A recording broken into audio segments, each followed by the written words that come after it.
Well, the induction of AI basically brings deepfakes into the threat landscape. Before there was a lot of easy tells. Again, speaking just of phishing, there was a lot of easy tells when it came to this is obviously phishing, at least for some of us in the bubble. Grammar errors, bad punctuation, having not being able to mask or spoof, the sending address, and they're just not having that good context in an email, which allowed, for the most part, most people to be able to identify the difference between a phishing campaign versus just a regular email. But with AI, they can now actually, there is great grammar, there's great pronunciation, there's context behind it. They exploit a sense of urgency, especially in healthcare.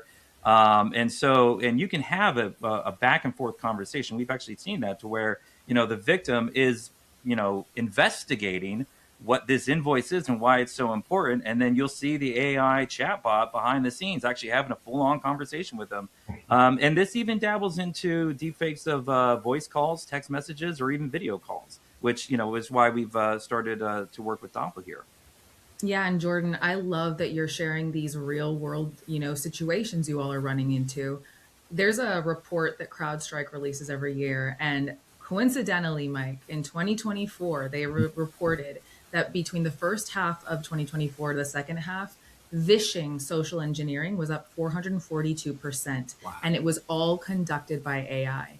And so this is exactly where Doppel has entered the arena to help us navigate what trust means like, or what trust means in this world. Jordan, what you're talking about is something that we deal with every day. And how do we encourage employees or customers to enable themselves to educate themselves on what a deep fake looks like or how it moves? And so, well, I won't get super into the weeds, but we created a vishing simulation product at Doppel that is paired with enablement to get ahead of human risk management, just because, to your point, Jordan, it is so hard to tell these days when everything is perfectly crafted to be able to deceive the end user or the end recipient.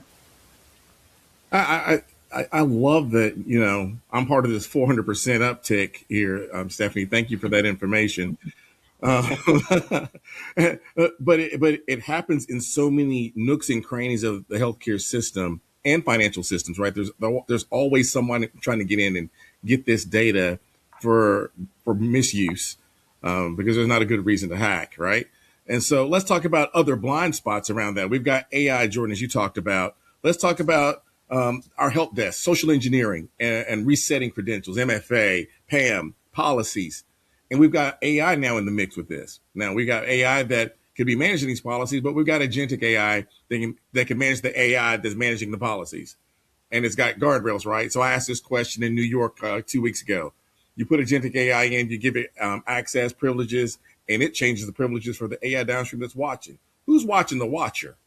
So, Jordan, talk to me about the bypasses of PAM and MFA, and why is this so hard to stop, especially for an institution like Banner, and you bringing your partners around you, like GuidePoint and Doppel, to help you with these problems?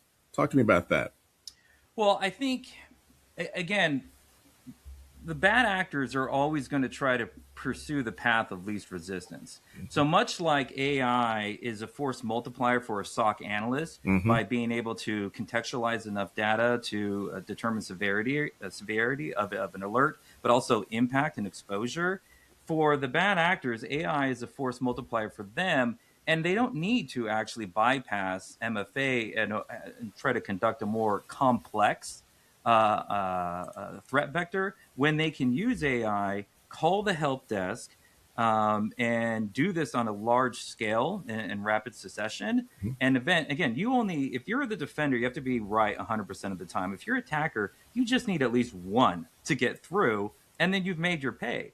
And then they move on to the next target. And sometimes it's not even again, like, the movies make hacking and cyber threats sometimes more complicated than it really needs to be. Sometimes it's as simple as I'm going to use AI to help me simulate someone's voice. Once I've gotten those credentials, I'm going to log into the system. I'm not going to try to exfiltrate because there's a lot of controls around that. I'm just simply going to go into Workday. I'm going to change the direct deposit account, for this doctor. And this is one day before paychecks are clearing. And then I'm going to move on to the next target and I got my payday. It doesn't need to be as sophisticated as you would think. When again, like the low hanging fruit still works. And now AI is just a force multiplier to have them be more proficient at their job and do so in a larger scale.